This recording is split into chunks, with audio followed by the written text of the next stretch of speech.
So I'd just like to welcome everyone here in person and all the people that are on our webinar. So our webinar is actually going all around Australia.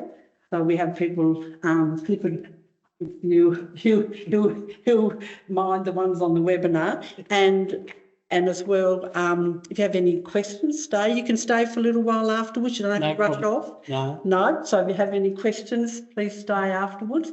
So I'd just like to start by reading our acknowledgement. We would like to begin by acknowledging the Tasmanian Aboriginal people as the traditional and continual custodians of the land Lutruwita. We pay respects to the elders past and present who hold the memories, traditions, culture and knowledge of country. We extend our respect to all Aboriginal and Torres Strait Islander peoples whose countries were never ceded. Thank you. Well, welcome everybody. My talk, as I say there, is written as Finding the Forgotten, because often people in mental institutions, psychiatric hospitals and so on and so forth are sort of somewhat forgotten. And that can be at a sort of family level, can be at a community level, it can even be at a societal level, like here in Tasmania. We'll work back a little bit. I've got some notes here and we'll sort of talk to them as we go along. I operate a little bit differently. I like, first of all, so that I don't forget, is thank people. I'd like to thank Bev for inviting me to talk here. I don't know if Janine's here, but I'd like to thank her. She's pretty amazing, and she's just recently, I'm currently writing a second book, she's just recently sent me down a rabbit hole that is probably going to take me, well, it's probably extended the book writing by another 2 years. So I'd like to thank her. And I'd also like to thank Jasmine. I think she's here somewhere. Yeah. She's inspired me with some of her talk and ideas and things when I've come in to do my research here. And I'd like to thank also the rest of the staff who are probably working and busy in the history room in there and in the archives. They do a really, really great job. And I'd also like to thank, probably no one here from there, this place is the New Norfolk Historical Information Centre.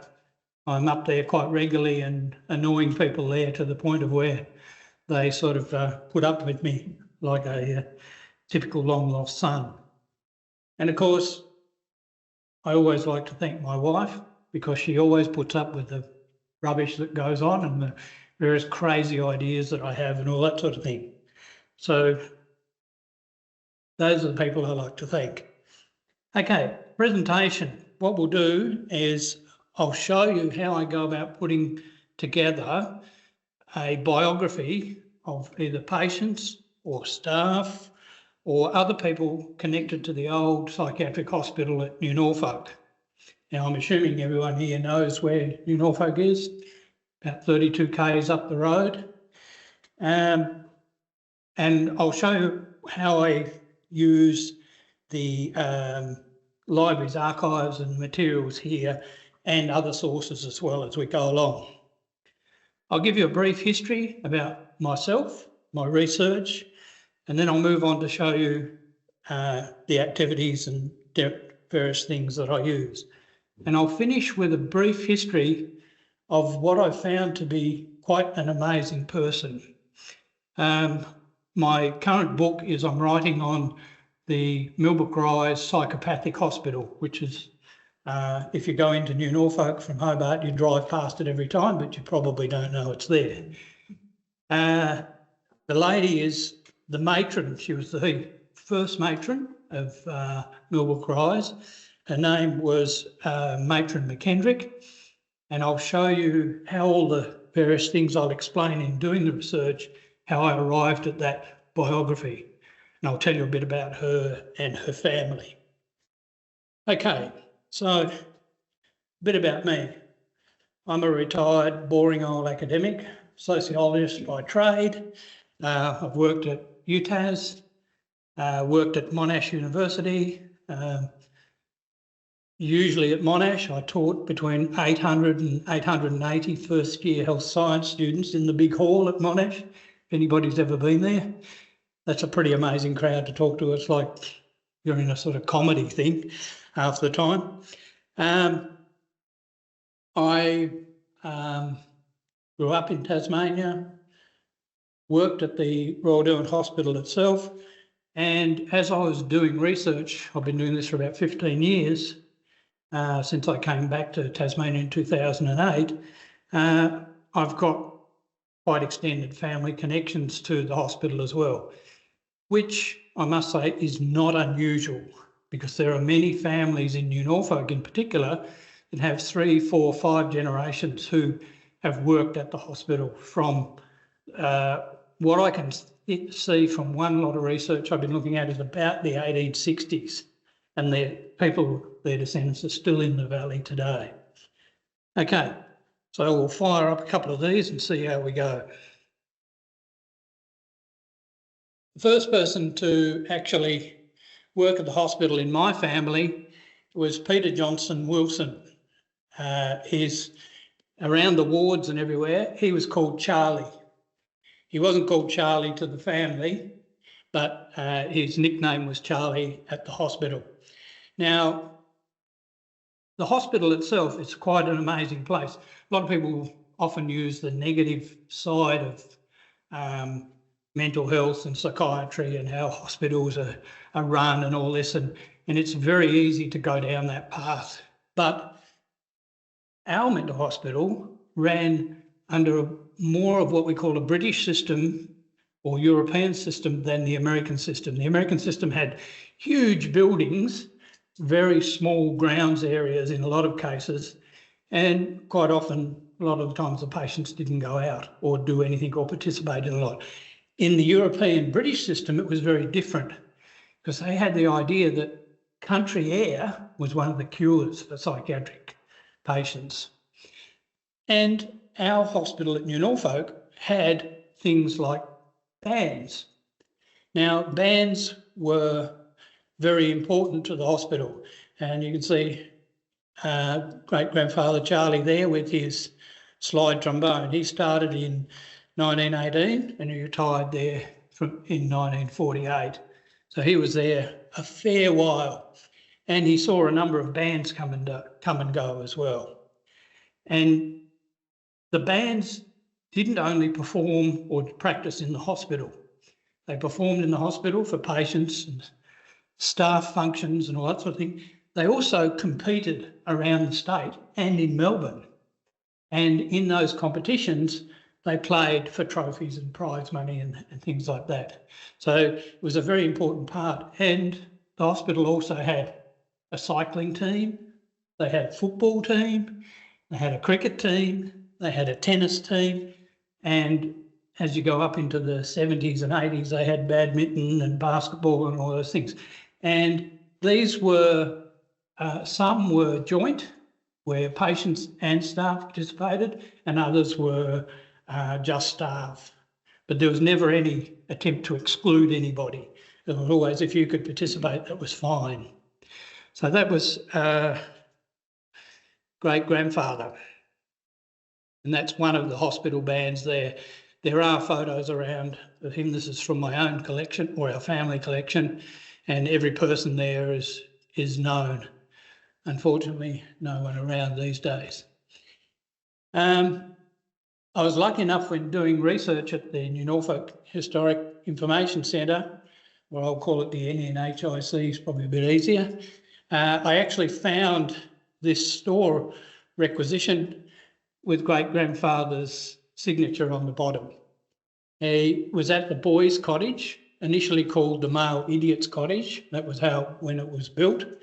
And it served different things, as you can see there, female cottage, and then briefly served as a women's hospital, became O Ward. And when I worked there from 1974 to 1984, it was called O Ward. So it was women reasonably high functioning with intellectual disabilities.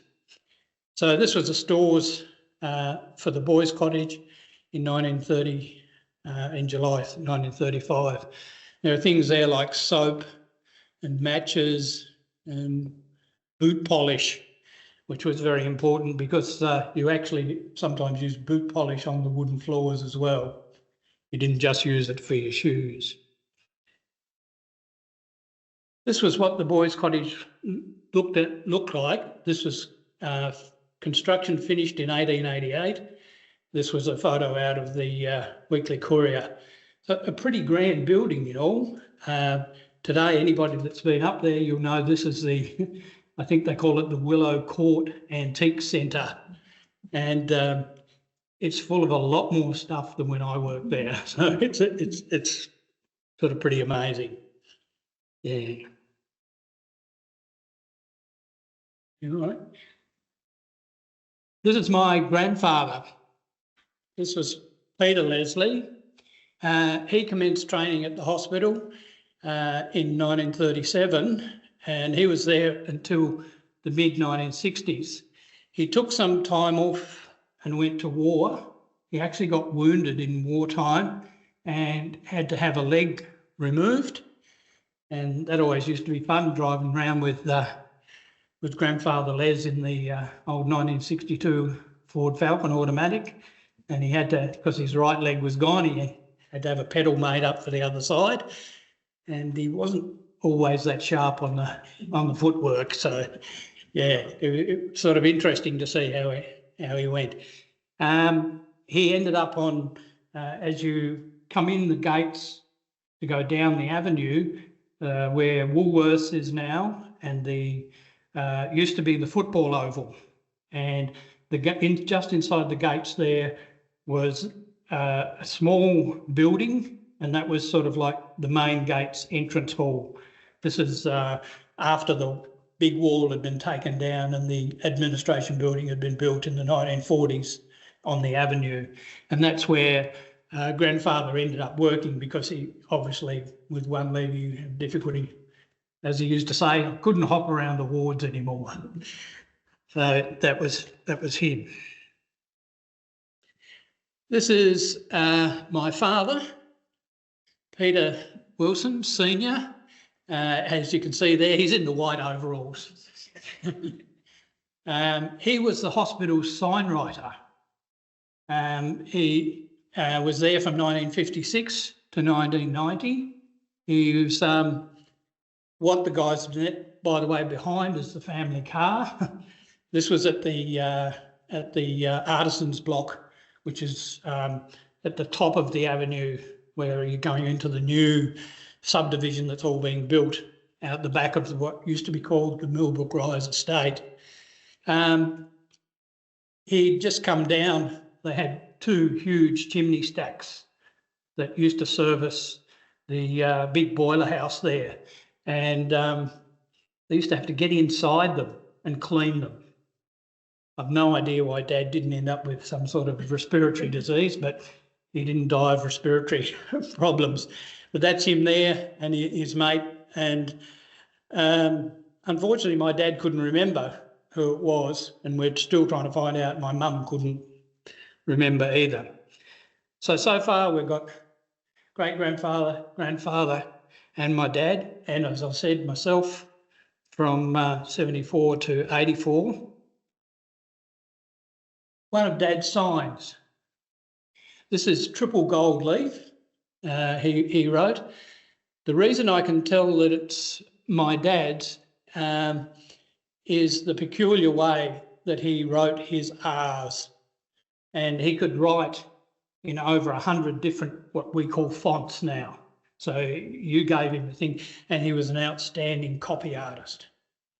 And by the way, if anybody knows where that sign is, can they please return it to someone that can have a thing? That's my own photo, and I took that, and it was just 6 months later, the sign was gone. And nobody seems to know where it is, or nobody wants to tell anybody where it is. I'm sure it'll come up on Gumtree somewhere. My mum, she trained there as a nurse, a psych nurse, and this is her uniform in 1959. She worked there from 1956 when two bad things came to Australia, me and TV. And she worked right through until it, what I call technically closed, because really I have a pretty strong argument that the actual hospital never closed. It just moved slightly across the road. So she worked there for that time. She worked her way up, of course, from being a ward aide, sometimes called a housemaid as well there, right up to quite senior management and so on and so forth. And when I was a kid and my brother and sister growing up, Mum worked night shift, and how she did it some days with 3, 4 and 5 days without sleep, I do not know. She would go to work, it was a 12-hour night. She would come home, get us kids ready for school, drive us to school, work on the tuck shop at the school, then go about, do the shopping and stuff, make sure we all got home at the end of the night, cook again for everybody and stuff, and then go to work again. And that was pretty amazing. And she's got some amazing stories. She's still around today, and she's one of my backups when I'm not sure if I've written something correctly or if there's something someone said is accurate or not. I say, Mum, have you ever heard this or that? And she goes, yeah, maybe, maybe not. Or go and look this way, or ask that person, or whatever. Bit of a staff party on one of the wards. My mum, two of her good friends actually, they all used to like knitting together. So sometimes they were referred to as the knitting club. Jan Scott and Marge, and you can see the different styles of uniform. Mum was in the senior management there. There was a sort of informal sort of dress code as well, and the blue was for what we called ward aides at that time. And I believe this is the kitchen in Ward 8, which was on the Hobart Road side of the Lakeland Rivulet. And the final person in the picture is actually my brother, Peter Wilson Jr. And this is the front of Millbrook Rise Psychiatric Hospital, or it was referred to as the home, not the actual hospital, because of the stigma attached to the use of the word hospital or psychopathic. So it was often called Millbrook Rise Home, and I'll tell you a bit more about that shortly. And here they're removing the Rising Sun crest, which went on to the front of the RSL club at New Norfolk in Tank Street. It's put up out the front. He was one of the criminals responsible for taking it down and reinstalling it there. And he's the guy on the top, supervising, of course, most of it. Yeah. So that's a little bit about me and my family. I also trained at the hospital as a psych nurse and did all those sorts of things that are associated with psychiatric nursing. And some people say that you can call yourself an ex-nurse or a retired nurse, but you're never really not a nurse, because you'll jump in and do weird things and then wonder why you've done them in emergencies and other things. Okay, so that's a bit about me, my family connection and so on and so forth. Now, this is me on night shift, getting around with my torch. And I worked there, as I said, from 74 to 84. Yeah, they employed them young back in those days. Okay, now we'll sort of roll into it. Psychiatry, psychiatric illness and mental illness, and I have some very distinct differences there, but we won't go into that today. It's a very sensitive topic. I've interviewed over 200 people, or I got to 200 and I stopped counting, relating to doing research on the various books and the hospital and people and stuff, including staff, patients, doctors, you name it. And it's quite an interesting sort of thing to look at, because some people are very, very sensitive about it. Some people are very open about it. Some people want to discuss things because they've never been able to open up before. Other people are in a situation where they want to contradict everything you say, or say no, no, no to every question you ask, and excuse me, don't. They want to participate, but they want to sort of claim their own authorship or their own narrative to the thing, and they won't be shifted even by evidence, which is, I found that quite interesting in dealing with this sort of thing. And of course, over time, you get lots of things, like you get political changes, you get changes in language, for example, you know, the way we call, address people who are in hospitals as, you know, inmates, as patients, and so on and so forth. And today, people dealing with mental health stuff are often called clients, which I find a little bit disturbing, but that's the current language. And also associated is a lot of labelling as well, to people who have been in the institutions, and even some people who have worked there. And also the various illnesses. There's been name changes in illnesses as well. And there's also changes in, I suppose you could call it the sort of overall mindset of the way the community now thinks about psychiatric illnesses and mental health. And when I write and when I talk, I use the language of the time. I don't try and be politically correct or modernise it or change it or whatever, because I think it loses its context there. Okay, let's have a look at this setup and the way I go about using some of the resources here and other places, and going through the process. So I might pick a person, I might have heard about a person, someone might have told me, sent me an email or a note and said, you know, this is a particular person. You know, okay. So then there are a whole heap of things that I look at. Oh, by the way, I hope everybody, there's a test at the end of this, so don't forget your notes. In the black, I'll give you a look at the things, and you don't have to write all this down. At the end, I have a handout here for people who may want to look at this.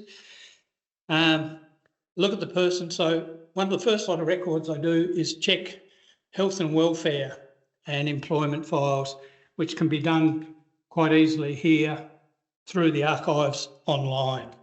So that's pretty good in that sense. The next lot, which I found relatively late on, about year 8 into my 15 years of searching, were inquest files. Inquest files were quite interesting because they gave you an insight into often when the patient, and I'll use the word patient because that's the time period, was admitted to the hospital, when they died, what they died of, often the staff that attended, like who the doctor may have been, or the nurse that last saw them, and so on and so forth. And in that, you also get the disease, the particular disease they may have died of. Now, a lot of people, because people are often unfamiliar with the type of people or the range of patients, if you like, that were in the hospital. Even when I was there in the mid-1970s, we took care of psychiatric patients, acute psychiatric and chronic. We took care of geriatric patients. These were often termed psychogeriatric, and today we call them people who have issues with Alzheimer's and various forms of dementia. And we also had people with very mild to very severe intellectual disabilities, as well as intellectual and physical disabilities, along with, and for a long time, a separated group of what were termed epileptics. And that may not have been due to epilepsy, but through substance abuse and so on and so forth. So there were many different categories that the hospital looked after. And until places like the Rokeby Clinic and other places started moving patients with Alzheimer's and dementia out of there, many of those patients came in, and like one poor old fella, he lived out the Lackland Way for New Norfolk, came in, he was there for 24 hours, he'd been emaciated and in the bush for a week, and he passed away just within 24 hours. Other people spent years there with their deteriorating mental health. So there was a long time. So the inquest file's quite good about that. In the names thing, in looking for people and looking at these inquest forms and stuff like that, you need to be looking at the name reasonably broadly. Spelling is not always accurate, and some people found this looking at the research of Millbrook Rise, a lot of men used their middle name instead of their first name. And I've just been pulling apart, or deconstructing is the big word they use, the name lists for patients at Millbrook Rise. And many of the men in particular, also women, but many of the men used their second name. And I was talking to some friends and ex-colleagues about it, and a professor of psychiatry in New South Wales, Professor Kaplan, who writes a number of books on this sort of area as well. And he was saying that in the 1930s and 40s, when Millbrook Rise was becoming active and stuff like that, and post-depression, people didn't want to give their full name in the hospital because of the stigma and the fact that if they got out, they might not get a job. So they would go in and say, oh, my name is Peter James Wilson, for example, but they might only call themselves James Wilson, and they'll tell the people at the hospital they've got no other names. But when they go out in the community, they go, my name's Peter, and I don't have any other given names at all. And that was because of the stigma attached to that sort of thing. So when you're looking up people, be prepared to be quite flexible in that sort of thing. Okay, so yeah, spelling, stigma, employment after discharge, all those things were quite important. But the inquest files give you quite a detailed list of what's happening there. Depending on how far you want to go back, the Colonial Chief Secretary's correspondence is quite fantastic. In there, there's things like employment records for staff. There's things like probation periods for staff, terminations, resignations, sick leave applications. There's also really quite bizarre things like they had to report to the Chief Secretary every time there was an escape at the hospital, and there's an official form that had to be filled in by the hospital for each person that escaped.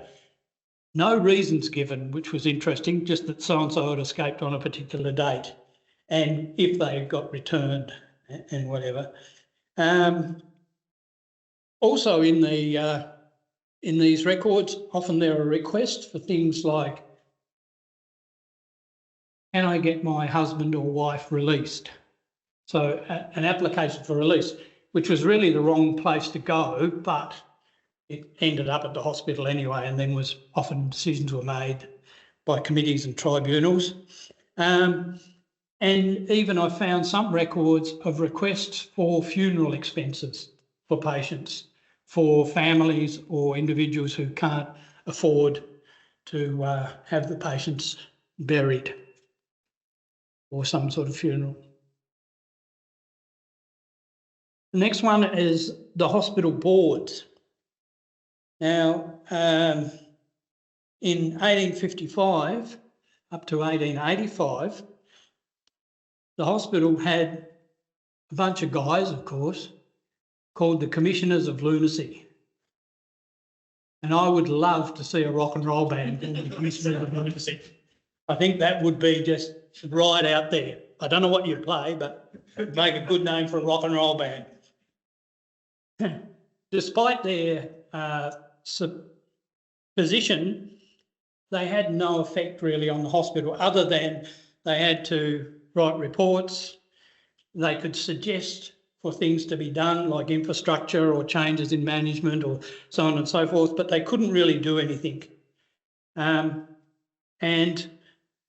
after the Commissioners of Lunacy ended in 1885, then you got what was called lists of official visitors. And probably one of the most prominent official visitors was someone who just recently had his statue removed from Franklin Square. Yeah.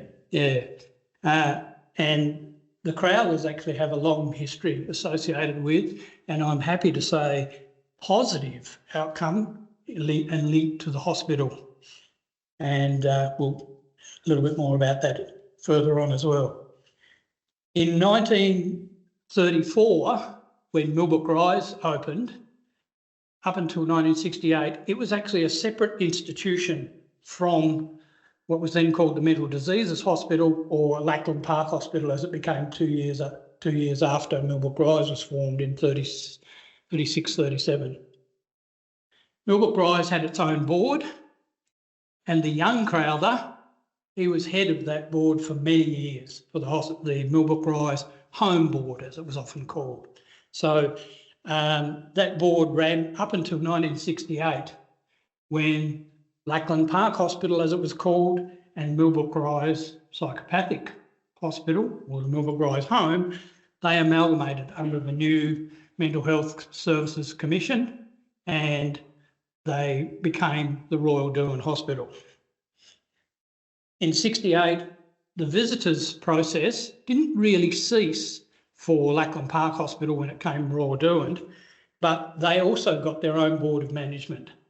Now, in those hospital boards minutes, which are in places you just couldn't believe sometimes, there's amazing stuff about how the places were managed, how infrastructure and employment records and all those sorts of things, they're all kept there. Disciplinary matters, discussions about escapes, all sorts of stuff is there. A lot of this stuff is still confidential. On a number of occasions I have been given special access to look at the stuff, and provided I sort of don't name anyone or label anything, I've been able to write about it.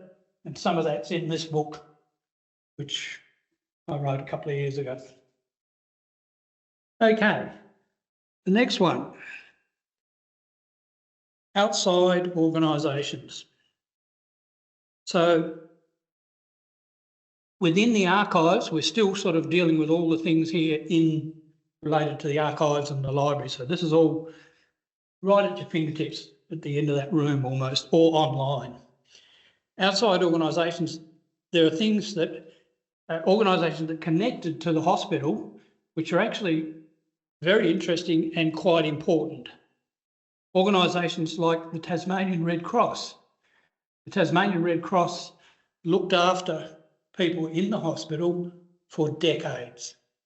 And in 1937, the hospital or an hospital auxiliary was formed in Hobart, and that auxiliary also incorporated Millbrook Rise, even though they were both separate. And the auxiliary then developed branches, one in Launceston and one up on the northwest coast as well. So there were a number of branches of the hospital auxiliary. And one that's a little bit weird, it's sort of on the outside, but it's well connected when you think about World War I returned servicemen and what was called shell shock then, or PTSD. One big connection is the Veterans Trust, the Tasmanian Veterans Trust, and their archives hold a lot of information as well about patients, admissions, procedures. Their minutes are quite amazing, and because Veterans Trust oversaw the responsibility of Millbrook Rise, many of the people admitted to Millbrook Rise in fact, almost all of them up to 1968, had to have the stamp of approval from Veterans Trust to get in. So your doctor referred you, off went a letter that went to Veterans Trust approved, then they argued about the fees, which usually ended up being state funds, and then you were admitted. That was a sort of normal sort of process. So, yeah, these sort of organisations, they showed how funds were raised, how things were done. They even supplied goods and services to the hospital and the patients and staff within the hospital, and they were often referred to as comforts. So they're things like socks, clothing, magazines and books. They were often written in the Red Cross, Tasmanian Red Cross minutes and in newspapers about them. They said comforts supplied to Lackland Park Hospital patients, Millbrook Rise patients. So they called them comforts, which is a sort of interesting name to give them. Now we just sort of step outside a little bit and talk about these things like historical societies, centres and local museums. These are really quite important. They have lots of types of information, and you can gather information sometimes just, you don't even have to talk to anyone. You can walk in and look. My wife and I were staying in Derby a couple of years back. We wandered down to the Derby Schoolhouse Museum. I don't know if anybody's familiar with that. And up on the wall were some World War I and World War II records. So I just took a snapshot of each of the boards that were there, and I found 14 people that were on those boards so far. I've only done half of them, that had been admitted to the hospital as patients for various things. There are other places that have sort of connections to the hospital as well in a sort of roundabout way, particularly the Campbelltown Museum and Information Centre. There's a lady or two ladies up there that wrote a book recently about the 111 AGH hospital for returned servicemen from World War II. And they wrote to me because they actually wrote to the College of Psychiatrists, and they passed the letter on to me because they had no idea when people went from the 111 AGH to a place called Millbrook Rise, they actually thought it was on the mainland. So we had to sort of tell them that, no, it's just down the road in New Norfolk. And they had a lot of people who had, we'll call it PTSD or shell shock, who came to Millbrook Rise from that hospital. So the Campbelltown Information Centre, Bruny Island History Rooms also has a connection. There are quite a number of people from Bruny Island, and the East Coast Heritage Museum as well. There's a number of people looking up there down the East Coast from sort of Bicheno right down through. You'll see all the bits and pieces there. Okay. And of course, our old friend Trove. You probably know all this anyway. If you're doing any sort of research, they had sort of all the newspaper articles and so on and so forth. You can go back and search and whatever. One particular one that I found, and it's often good, is to look at the local newspapers as well, because they can offer insights that you don't even know about. Like for instance, the Derwent Valley Gazette, New Norfolk. I had no idea that there was a public relations committee at the hospital in the 1960s and into the very early 70s, before we had this idea about confidentiality and retaining personal information. And you could find out who was on holiday, who went to hospital, who had an operation in relation to the staff. You could find out what the latest functions were at the hospital and if there'd been any major deaths or anything like that, or infrastructure changes, all those sorts of things. So any sort of newspapers are good. You may not find them on Trove, but they've certainly got the Derwent Valley Gazette here, and also the Norfolk Historical Information Centre has a full load of Down Valley Gazettes as well. And then there's another really important one, and that's interviews. There are lots of people you can often talk to about this, and having worked there, I had quite an easy way in. Once people worked out what I was doing was genuine, they were happy for me to sort of talk to them and stuff like that. Some off the record, some on the record, some wanted to be recorded, some just wanted to talk, all different sort of ways of doing it. And I respected whatever level of confidentiality they wanted. In all that, there are also other resources. Things like cemetery records. You can sort of, once you start finding a name, you're looking for that person, you can click in. There's also military service records that I found, particularly as I've been dealing with Millbrook Rise. Also, our good old friends, the electoral rolls, particularly looking to see where people have come from or gone to, or how long they were working or were at the hospital. Patients were sometimes recorded, but more often than not, they weren't. And of course, our good old solid friend, the book. Things like Gavin Crabb's The History of Lackland Park, Ralph Gowland's book, Troubled Asylum, and I can tell you a fair bit about that. I've got an auntie who's was connected to help with the writing of that, and multiple other books. And then also don't forget there's your sort of broader stuff. One of the things to remember is what happened here in Tasmania was not unique. Many of the things that happened here were global phenomena. History, the way patients were treated, the types of treatments that were used, the processes that went on, the hiring and firing of people. You can pick something up from downtown Belgium. Look at the same time period, you'll find very similar things happening. The same in the US, the same in France, the same in England. So we think, and the other amazing thing is a lot of people, what I call the negative soothsayers, oh, you know, our institution was so far back, you know, so far behind, stuff like that. In fact, I haven't found anything to say that compared on the global scale, we were never any more than 4 or 5 years behind in anything. In fact, when it comes to what we call the modern treatment period, when psychiatrists and psych nurses look at things from the 1930s on, we were 18 months. People were going from Victoria, touring the US and Europe, coming back, and 18 months later, the treatments were in Melbourne and Tasmania. So we were not behind in any sort of way.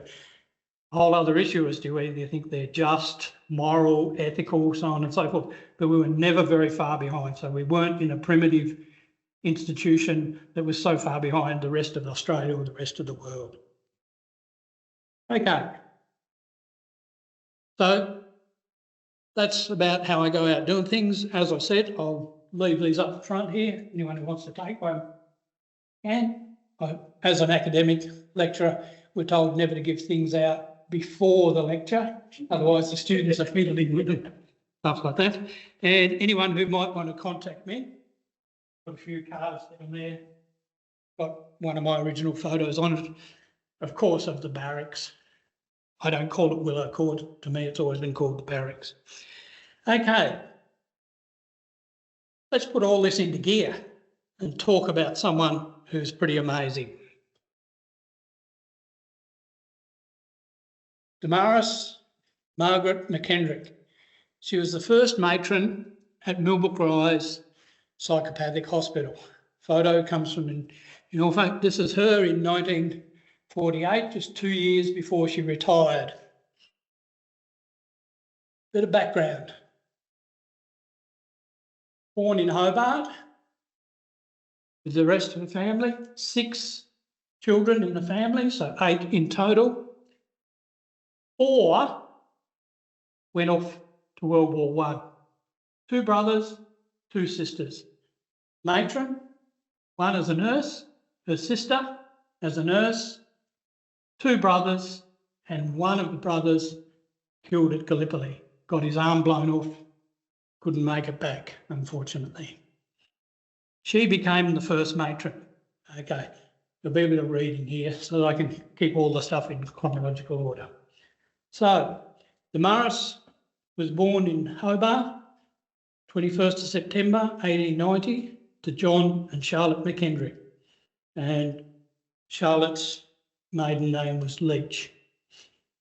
In 1914, Damaris was listed on the 1914 electoral roll for the division of Wilmot in the subdivision of Latrobe. Her occupation was listed as nurse. There were also 6 others named McKendrick listed in the subdivision. Damaris did her nurse's training and graduated from the Devon Public Hospital at Latrobe in 1915. According to her military service record, Damaris was working at the Devon Public Hospital in Latrobe between 1914 and 1917 when she enlisted for service. This is the Devon Public Hospital, and this one comes from here. Okay, she enlisted for military service as a staff nurse on the 18th of May 1917 and served until the 22nd of July 1919. According to her record, she was 26 years old, 5 feet 6 inches or 168 centimetres tall, light brown eyes and brown hair. Her religion was Church of England. She served in Salonika, in Egypt, in Greece and in Egypt. In September 1918, while in Salonika, she was admitted to hospital suffering from influenza.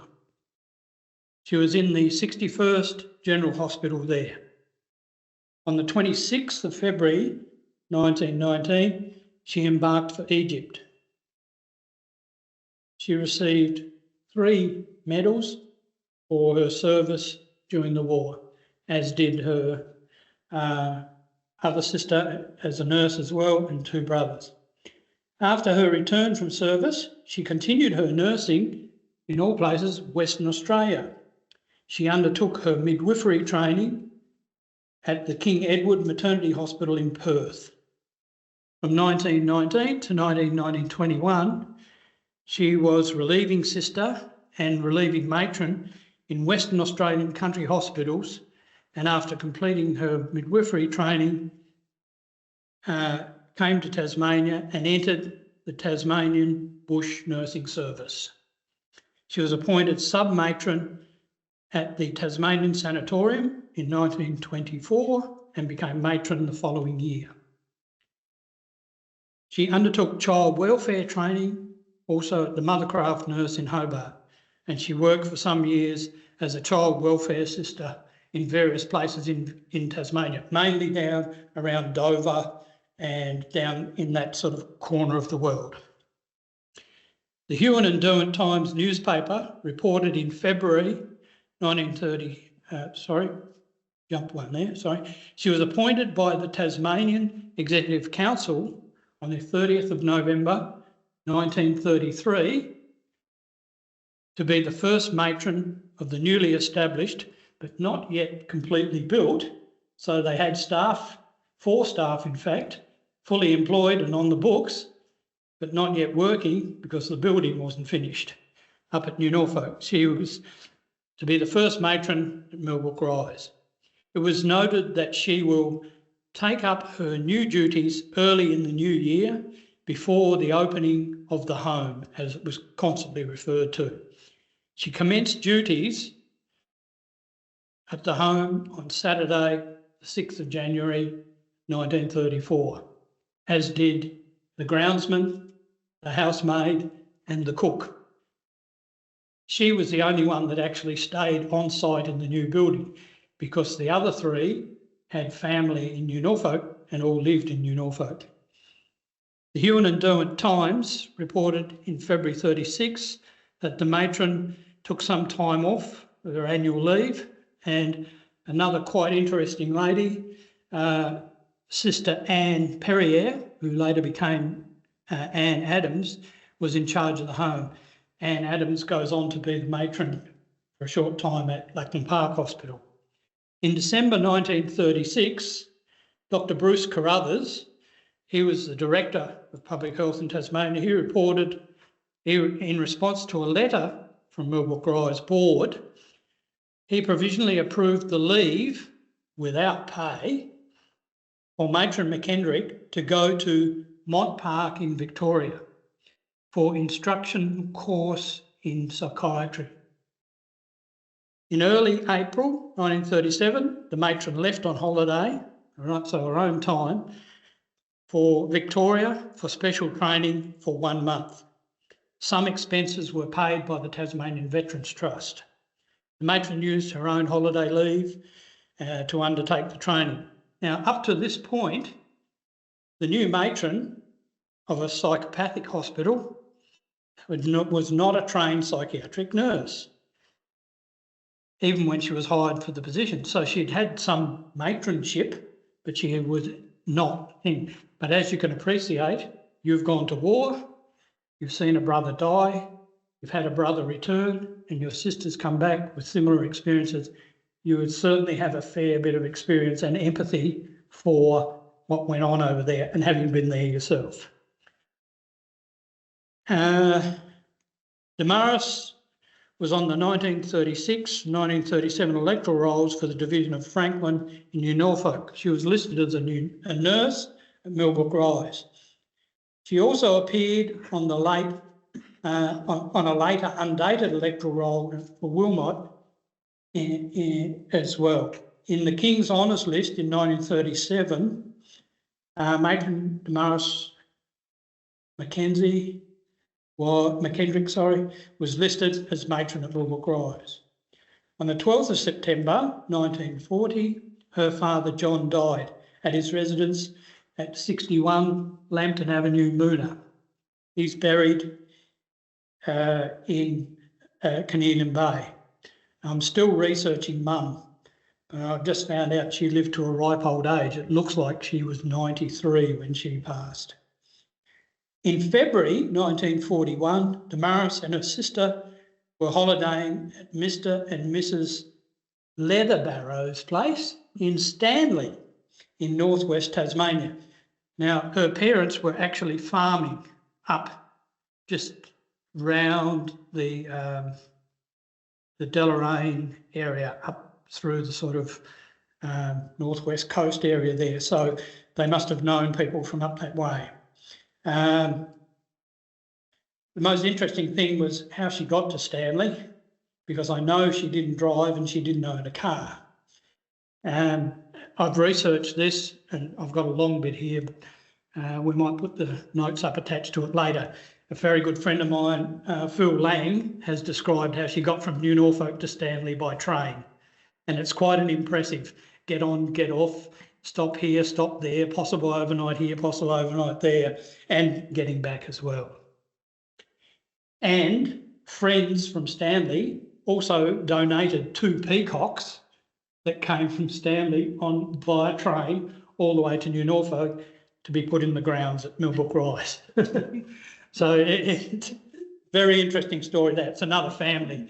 And I think it was the family that had Highfield, but I haven't done a lot of research on that area yet. I'm more into psych than local history. In 1942, the matron was holidaying in Scottsdale with the Dinham family. I've yet to research that. Finally, Damaris appears in the Register for Mental Health Nurses as number 61. Her training school was given as Lackland Park Hospital, which is interesting. Her name is stamped as passed by the Nurses Registration Board, dated the 3rd of June 1946. The photo is 1948. 46, she finally becomes a registered psych nurse. Here she is in 48, and she retires in 1950.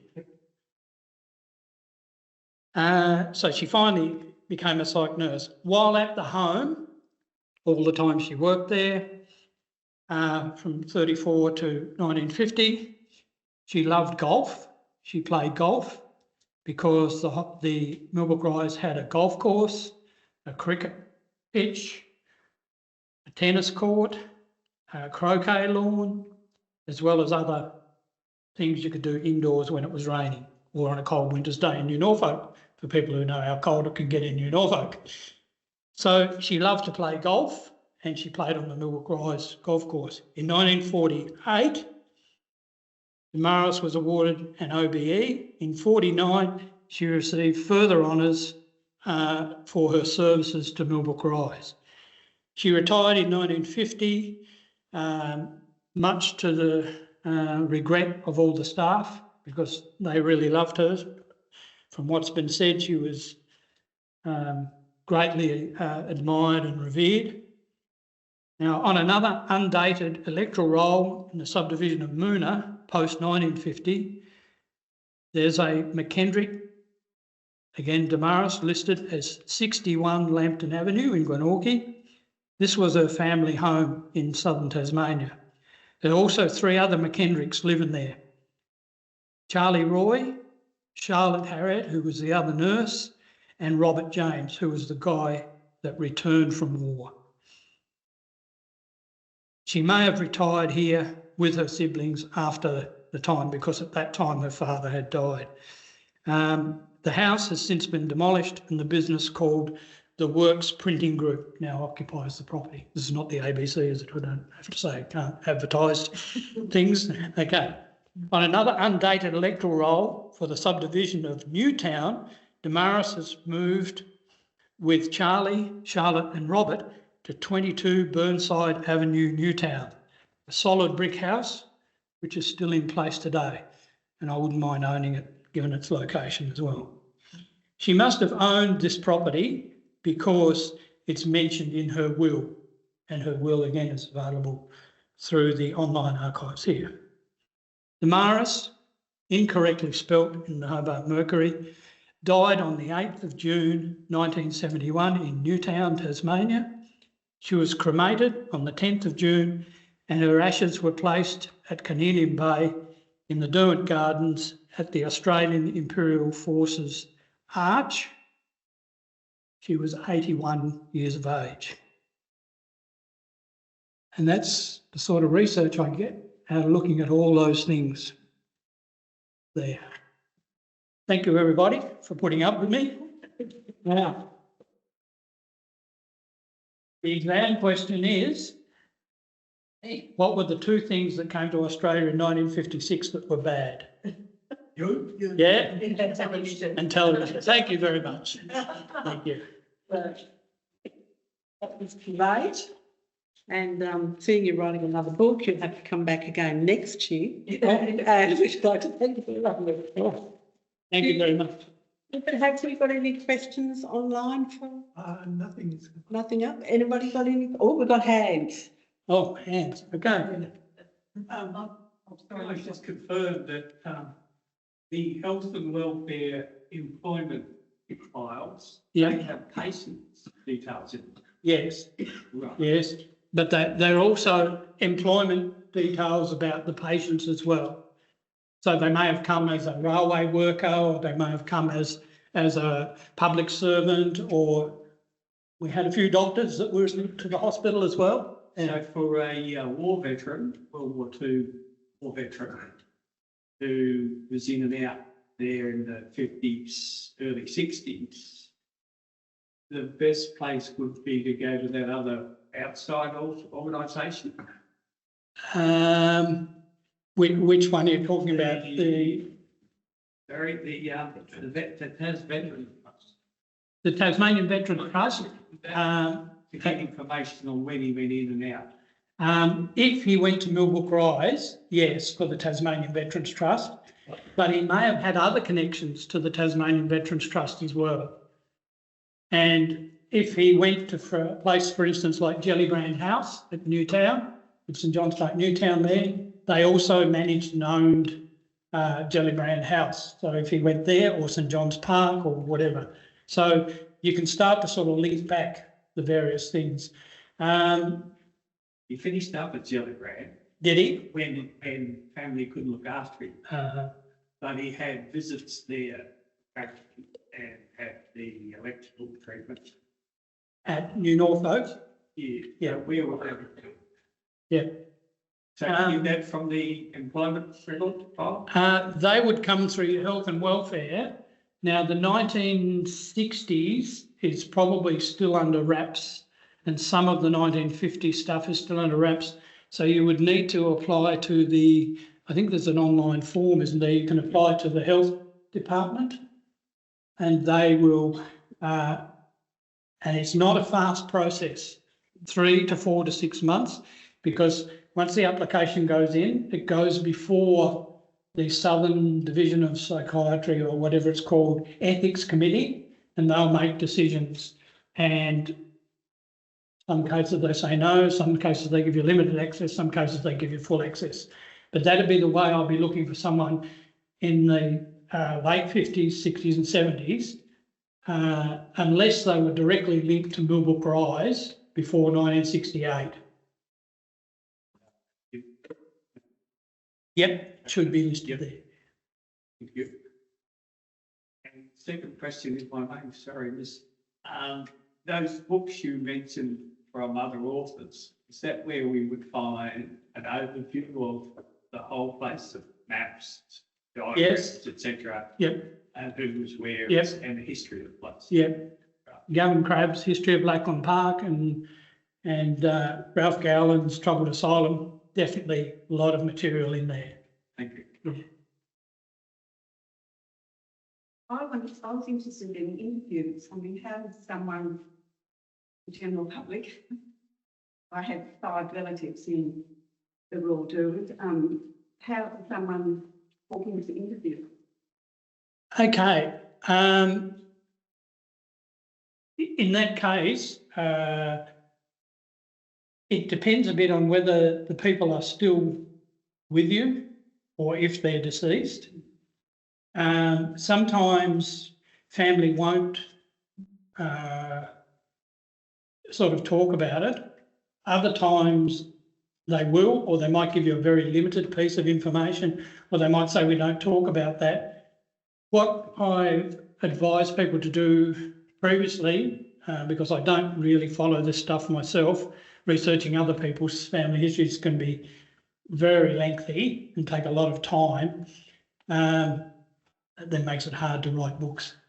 But what you can do is, if you can find little bits of information in time frame thing, raising questions, say, did you know that in such and such a time when, you know, they might say, oh, Uncle Jimmy was in there, but we don't talk about him.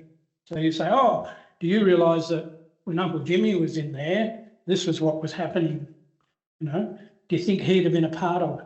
So use these what I call openers to sort of get into people, and then say, oh yeah, well, but Uncle Jimmy wasn't involved with that. Like you might say, oh, you know, was he a returned serviceman, or was he a this or that or something, or did he participate in this or that? And they might say a clear yes or no. And it may be true, may not be true, but each one of those sort of opens up a little bit more information each time. But interviews, the key is don't push anybody. They might come back to you later. I don't know, Dr. Eric Radcliffe, some people will know him here. It took 6 years before I got to do a very brief telephone interview with him. And he worked at the hospital, and once I got him on the phone, I couldn't shut him up. Yeah. But he would not be part of it initially, and I think a big part of that was he was looking to see how genuine I was, to see how, you know, whether what I was saying, what I was doing, what I was writing was going to be genuine and you know, not making up falsehoods or making political statements for the sake of one thing or another. So the idea behind interviews is to sort of move things gently and keep a record. And if you do get people who are willing to talk to you, my advice is always ask them. They say, would you like me to listen, or can I write some notes, or can I record it? The best, of course, is a recording. Your second best, of course, is your notes. And of course, sometimes listening, and then go away and sing in a quiet place and having a coffee somewhere and putting stuff down can be equally as important. Yeah, I used to teach that in research methods down the road at Sandy Bay and over at Monash. And the trick is never try and get people offside. And sometimes they'll come back to you and say, oh yeah, did you know this? Or sometimes something will pop up completely by accident. Someone will make a joke and someone will make a comment at Christmas lunch. And you think, oh, you know that before. Yeah. It's not difficult, it is complex, but it's good to be persistent. For me to do this within my own family. Yeah. Because I'm the only one who's interested. Yeah, and that's often the case. Yeah, yeah. People are often not interested in particular things that you might be interested in, particularly around this, because for some people, as I said before, it's very sensitive. Some people are, you know, there's still a lot of stigma attached often to stuff to do with psychiatric illnesses and mental health and stuff. Even though we're rolling it out, it's in the open today, there are still people who don't want to talk about it, and particularly older generations don't want to talk about it more often than younger generations. Yeah. My question is around, do you ever share some of your primary sources? I'm particularly interested in patient primary sources, like patients' stories in their own words.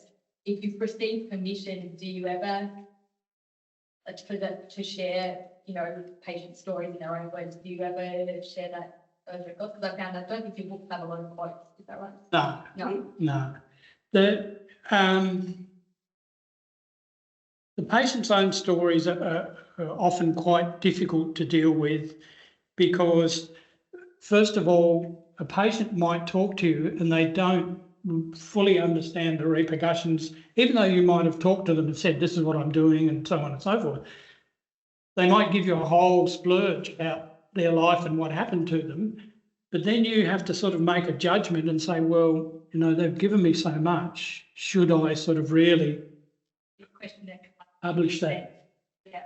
Yeah. And sorry, just in relation to the question the lady asked earlier, I live with the same mental health condition that my ancestor was locked up in Lyell for, and another ancestor also at Lyell as a patient. And my family were certainly interested in my information that I'd researched when I uncovered the genetic predisposition of the condition.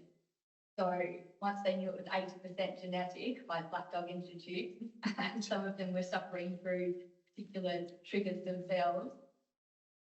Yeah, that's what I call one of those little factorials or factors that sort of comes into the thing, and all of a sudden people are interested because, oh, Auntie Joan suffered from that, or someone else suffered from that, and then, you know, you've got some not necessarily a confirmation like in your case, but something that sort of triggers a whole load of other things. Yeah. And I think also, I hope it's not a question, there's one last thing for it is with this discussion is called Finding the Forgotten. I think we need to remember that there are living, I don't know if anybody here formerly lived at Lyell as a patient, but there are many living patients who can speak for themselves.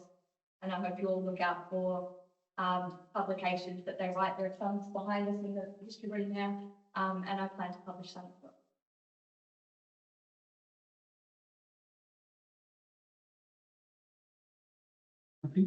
One last question. I've got one last question. Yeah. So Milbert Rise opened in 1934. Yep. And you had returned service people coming from that specific hospital you mentioned, the 111 ADH from Campbelltown. Yep. So that was in Second World War. So that was Second World War. Yeah. So what happened First World War? There was nothing. The research is quite interesting. I dove into writing the book about Milbert Rise thinking, and also went to the Australian War Memorial people, thinking I might get a few dollars, but never heard back from them or got anything, because I thought this would make a great story about the relationship between First World War veterans and the way they were looked after in Tasmania. It hasn't turned out like that. In fact, the number of what I call RSPs, return service people, was very, very low. My current looking from 34 to 68, haven't got all the data yet, but the provisional data says it was something like 2.2% of all patients that went through Millbrook Rise. The intentions of what I call the founders, of which one great lady is amongst them, it was a place set up for return service, initially men, and then they wanted women's ward, a women's unit as well, that was for them and their families. They ran into big money problems in the first 18 months, so they had to start bringing people in. And of course, what did they do? They transferred those who had, they called recovered, but still needed observation, were being transferred from Lackland Park to Millbrook Rise, and that gave them a steady income off the government, because there was still a lot of stigma, and you can read in some of the newspaper articles when they had the annual conferences of some of these return service organisations around the state. They didn't want people to go to Millbrook Rise because it was so close to Lackland Park, and people were worried about the stigma of those who went in when they came out and wouldn't get jobs and all of these sorts of things. So yeah, it was unfortunately, it didn't meet its founders' objectives, and that'll be the conclusion in my chapter, in the conclusion in my concluding chapter on Millbrook Rise. Yeah, but not as many as thought. An increase, of course, in the Second World War, because we were more well aware of shell shock, and it was becoming a big key treatment component in the US, because more and more and more return servicemen in the US were coming back, and they had so much trauma from war that it became a very big thing. And of course, the various treatment options that were sort of given for that. My grandfather came back from the First World War, and the family have always said that he was at Millbrook Rise, he died there.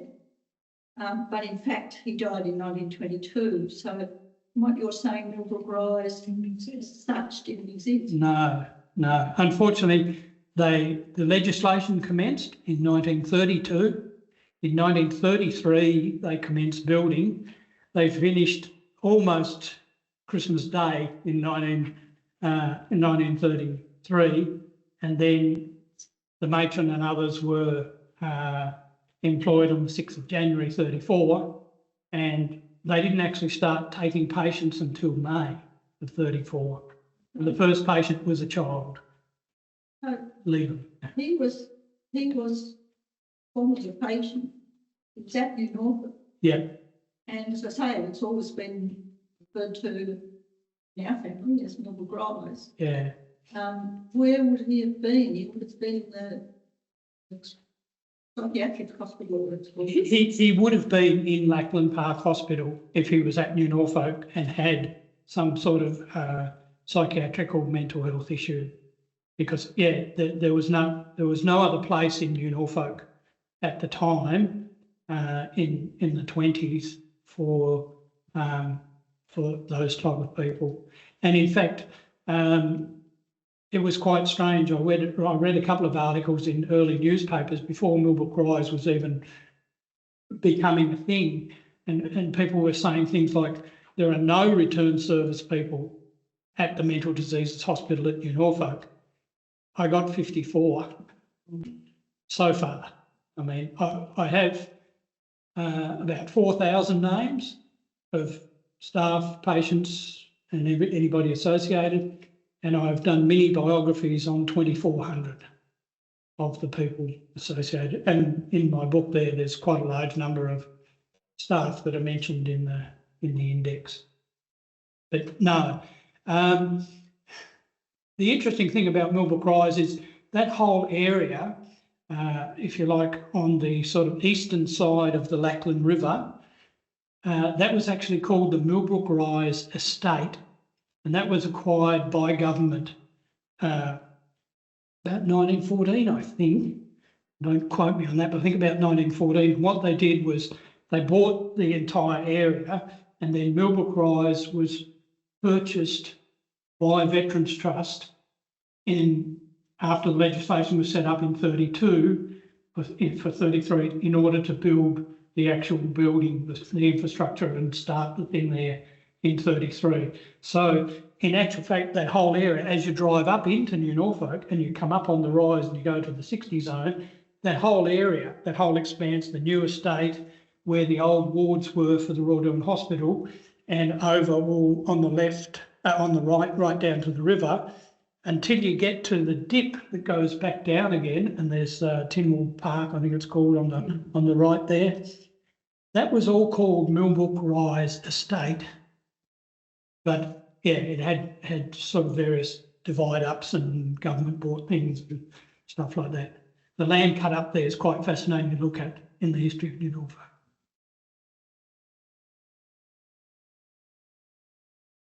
I think that's it. I've bored people long enough. Thanks, everybody. Thank you.